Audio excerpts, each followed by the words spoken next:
You'll notice increased road work if you're heading down U.S. Route 61 towards Bowling Green, Missouri in the coming months. A nearly $5 million resurfacing project is set to restrict travel to one lane at times, both northbound and southbound. Engineers with the Missouri Department of Transportation say the project will occur along 3 different areas.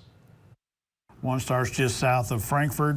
It's about 4.5 miles long, and there's another section down closer towards Bowling Green. It's about a little over a mile long. And then there's a northbound section starting just north of Frankfort, and it goes all the way up to the off-ramp there at New London. Weather permitting, crews hope to have the work finished by the middle to end of June.